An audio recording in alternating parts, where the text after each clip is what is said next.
chopper landed in New York City amid heavy police deployment. And the man being escorted by police is Luigi Mangione, the suspect in the killing of UnitedHealthcare CEO Brian Thompson in New York.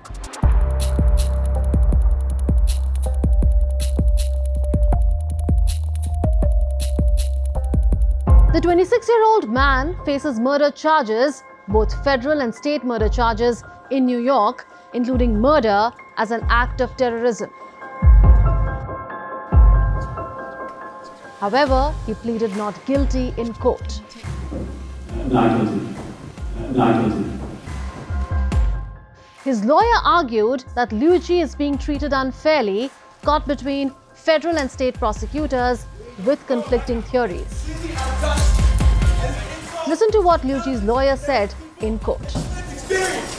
He's a young man, and he is being treated like a human ping pong ball between two warring jurisdictions here. These federal and state prosecutors are coordinating with one another, but at the expense of him. They have conflicting theories in their indictments, and they are literally treating him like he is like some sort of political fodder, like some sort of spectacle. He was on display for everyone to see in the biggest staged perp walk I've ever seen in my career. It was absolutely unnecessary. New York prosecutors are using a 9/11 era anti-terrorism law against Luigi.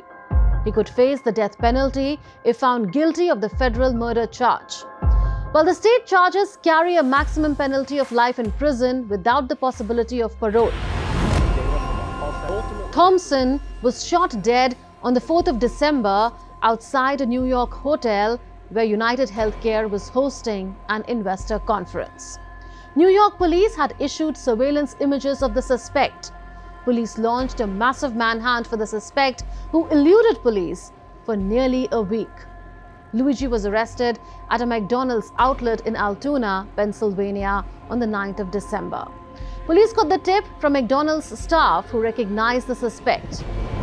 Police found a black 3D printed pistol and a silencer in Luigi's backpack. The gun taken from Luigi upon arrest matches 3 shell casings found at the crime scene. According to the police, his fingerprints match those items he was captured on surveillance video buying shortly before the shooting and found after it nearby. According to the US Department of Justice, Luigi had traveled to New York by bus from Atlanta about 10 days before the crime. After checking into a Manhattan hostel with false identification, he allegedly performed recce near Thompson's hotel and the conference venue where the shooting took place. On 4th December, Luigi allegedly tracked Thompson, walked up behind him, and fired several gunshots from a pistol with a silencer. Afterward, he fled on a bicycle. So what could be the motive behind the crime? When Luigi was arrested, police also found a 3-page handwritten text criticizing the US healthcare system. Luigi, that's completely out of touch and an insult to the intelligence of the American people and the lived experience. Investigators believe Luigi appeared to be driven by anger against the health insurance industry and corporate greed. There is a theory that Luigi's back injury may have motivated him for the crime. However, police say that there was no indication that he was a client of UnitedHealthcare. Luigi had a history of severe back pain and had surgery in 2023. After the surgery, he lost contact with friends and family for several months. Luigi comes from a prominent Baltimore area family. His grandparents were real estate developers. They owned country clubs, nursing homes, and even a radio station. Interestingly, Luigi's cousin, Nino Mangione, is a state delegate for the Maryland GOP. Luigi holds engineering degrees from the University of Pennsylvania. He attended the Gilman School in Baltimore, where he was valedictorian in 2016. Luigi gave a speech where he described his class as coming up with new ideas and challenging the world around it. The class of 2016 is truly defined by its inventive, pioneering mentality that accompanies a strong commitment to Gilman tradition. Throughout its time here at Gilman, the class of 2016 has been coming up with new ideas and challenging the world around it. Luigi Mangione is currently being held at the Metropolitan Detention Center in Brooklyn, New York. This is the same prison where other high-profile offenders such as rapper Sean Diddy Combs and former FTX head Sam Bankman-Fried are also being held.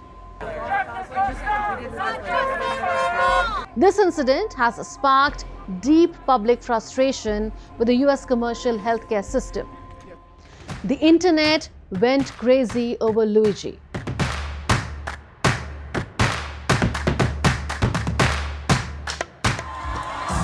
gotta give the people what they want, right?